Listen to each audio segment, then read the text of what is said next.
sa Article 1 ay may laglag na talaga si Sara Duterte. Ngayon, dahil nga po sa sinabi ni Attorney Lorna Capunan, mga kababayan, na tayo naman po talaga ay totally nag-a-agree tayo sa kanya. Ngayon, may payo naman sa kanya ang isang abogado.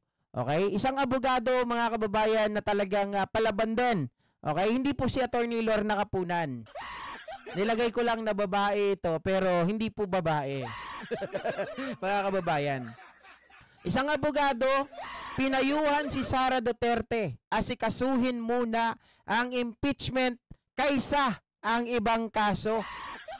Ako, mga ka-JP Natics, kasi nga,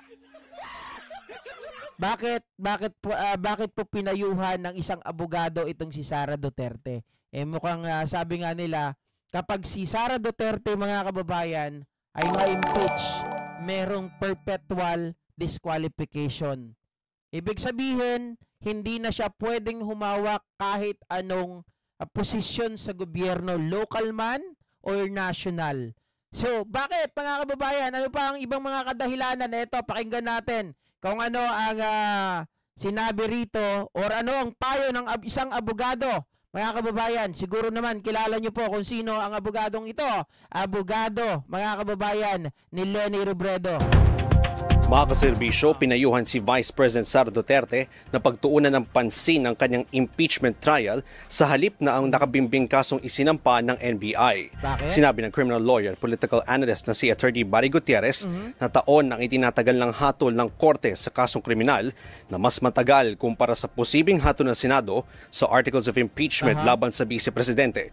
Sakaling matapos ng paglilitis, posible anyang agad iutos ng Senado ang pagpapatalsik sa pwesto sa Vice Presidente na makaapekto sa kanyang planong pagtakbo sa pagkapangulo sa 2028. Una nang sinabi ni Senate President Francis Escudero na posible. Sa madaling sabi, mga kababayan, etong si Sara Duterte, halimbawa po, di ba may criminal charges siya. Tapos yung impeachment trial. Ang impeachment trial pwedeng tumagal yan from June to September. June, July, August, September, 4 na buwan. Pero yung mga criminal charges sa kanya, it takes a long, talagang napakahabang panahon. Diba?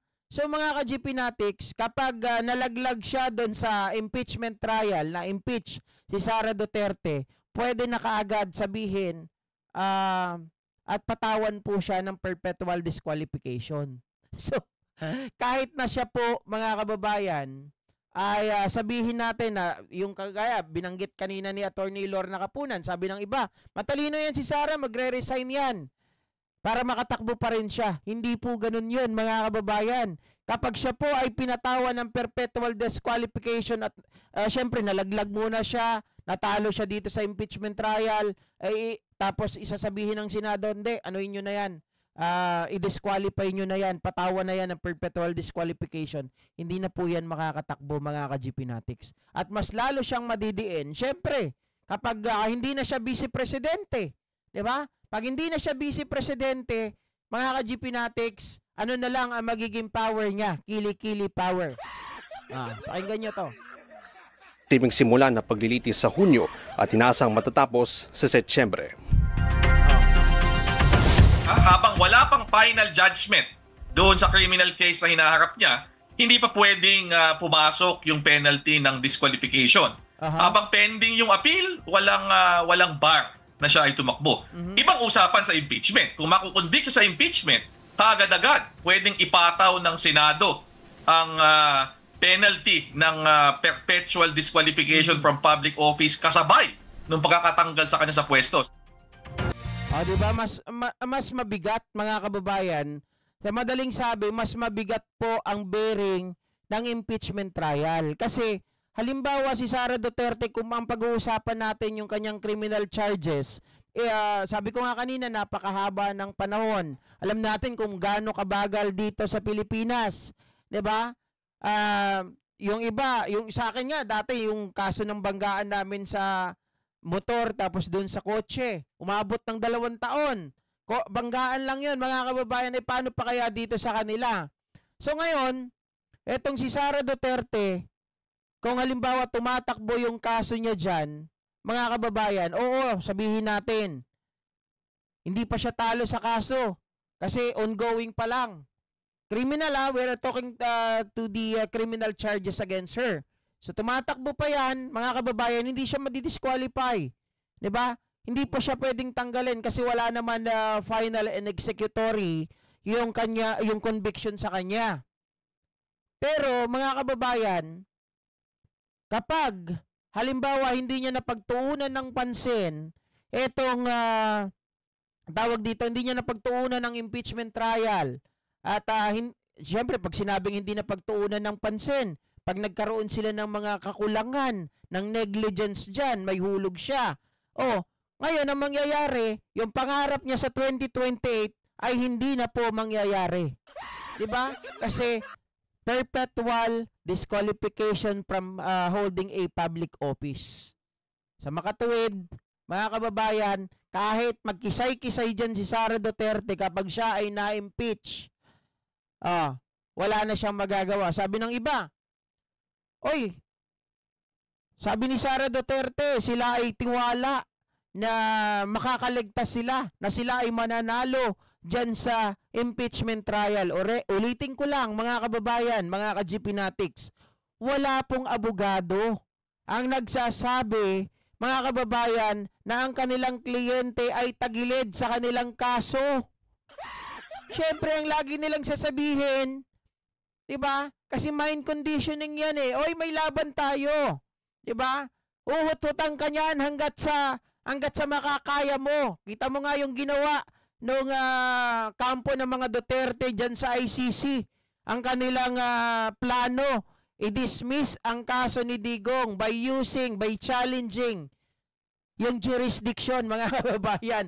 Sabi nga nung ibang mga abogado, wala na yan, ano lang yan redundant lang yan, pampahaba lang yan. Kunwari meron kayong ginagawa. So ganun din dito, mga ka-GP Natics. Kaya mas maganda, tama yung sinabi ni Attorney Barry Gutierrez, unahin mo yung impeachment trial mo kaysa yung mga ibang kaso na mga pinag-aatupag mo ngayon. Dahil yung mga ginagawa mo ngayon na pag-endorso sa mga artista, sa mga kandidato, hindi po yan makakatulong sa'yo. Diba? Kasi, bakit? Mga kababayan, GP, makakatulong naman. Oo, tama, sa kabilang banda. Makakatulong in terms of pera. Diba? Pero, hindi yan makakatulong pagdating po doon sa depensa. Hindi rin yan makakatulong, mga kababayan, sa paglalatag ng mga ebidensya kapag kayo ay kulang-kulang na. Kailangan kasi you are prepared. GP, kampi ka na ata kay Sara. Tinuturuan mo pa ng gagawin. Para naman may mapanood tayo maganda-ganda. Para naman maganda-ganda ang laban. Di ba? Mahirap naman kasi, mga ka-GP Natics, sa manonood tayo sa Senado as impeachment court. Tapos, wala namang saysay, wala tayong makita. Mas maganda talaga yung nagdedebate at meron tayong mahahanap, meron tayong makukuhang mga aral. 'Di ba? 'Yun ang maganda para sa atin kasi may pagkain yung utak natin. Hindi kagaya nung nangyari doon sa Kongreso. Si Sara Duterte hinarap, ayaw sumagot. Dito hindi na siya pwedeng tumanggi. Hindi na siya pwede magsabi na ako ay witness dito. Hindi ako resource person. Sabi ni Jail Yamson, GP, kapag nangyari yan na matanggal siya, baka maglas-last. Hindi, palagay ko baka masiraan lalo. Makrung-krung lalo itong si Sara Duterte. So ito para sa Senado, ano gagawin ni Willie? Magbigay ba ng jacket? Oh my God. Myra's Channel, hello po sa'yo ha. Long time no see, ma'am. Tagal kitang di nakita. Jose Baza, Abalos number 1, Soto, Lacson, Binay, Tulpo. Ay mga kababayan, ako speaking of mga iboboto, no? So I was convinced by Senator Tolentino, although pagdating dun sa impeachment ni Sara, mga kababayan, ay hindi siya bumoto to parang nagbigay siya ng statement na hindi dapat umurong or parang kampi siya kay Sara Duterte. But mga kababayan, tinimbang natin pagdating po sa West Philippine Sea, ay talagang hindi po kagaya nila Senator Bato, hindi po gaya nila Robin Padilla, hindi po gaya ng ibang mga senador. Itong si Senador Tolentino talagang nakikipaglaban siya doon sa usapin ng West Philippine Sea. So, gusto ko, iboboto ko po, nagbago ang isip ko pagdating kay Senator Tolentino kasi he is the one na talagang lumalaban po sa West Philippine Sea. Di ba, Ma'am Brenda Barton? Oh.